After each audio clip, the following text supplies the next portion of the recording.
Ja. I dobro, sad to... Šta kažeš sad? Ma šta kažeš? Prvo, kakve harmonike i kakve...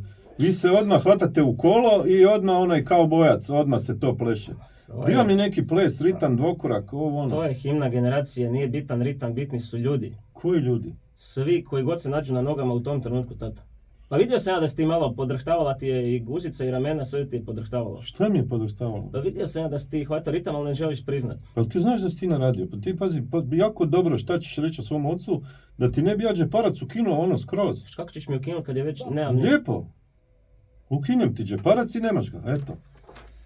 Kaj ti meni, znači jako budi oprezan, hvali me uglavnom, jer ja sam te napravio. Jel ti jasno to? Hvala. Hvala! Ja dam hvala.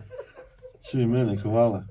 Znači, mi ovom emisijom želimo postići to da se vidi kako možda ljudi koji isto tako imaju ovakvog sina koji je, nije veliki konj, nego je mali konj, poni, da vide kako se suočit i sukobit sa nekim problemima, kako naći rješenje. Eto. Eto, vidiš. Hvala crni, hvala što si... Pa nije crni, nego beli. Beli, hvala što si pustio još jednom ovo da... Ne, to da čuješ kao glas od ozgora koji te stalno podsjeća. No. Tata, a evo, sad da ne misliš da ja stalno ove naše pjesme slušam, znam ja. Aha. Se sjećaš tog lika? A sjećam se, da. Kako se sjećaš? Ti se nisi ni rodio. Evo vidi kako on stvarno, ti bauljaš. On se traži. Izvoli, ima sad ljudi kupuju ogrjev za zimu. Odi na pilu malo, odi na pilu. Ja se tražim, ali sam pronašao jednu pjesmu u kojoj će se mnogi pronaći. Zamisli zmajeve.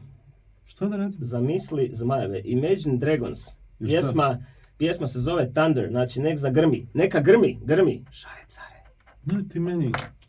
Evo kak se on ufuro, pa ja ne mogu... Znači, popusti, ljubičasti. Pa daj se smiri, moramo pričati još. A? Ne mreš još... Nije na repertoaru moja. Čekaj, si promet najavio. Jesam, to sam odradio. I šta još ima? Imaš vijesti? Ne, vijesti nemam za ovaj put. Pa normalno da nemaš, ti bi vijesti izmislio. Nemamo šta, mislim, ovaj dio kad on treba nešto najaviti, to nikad ne funkcionira. Najavi sad, ajde pjesmu.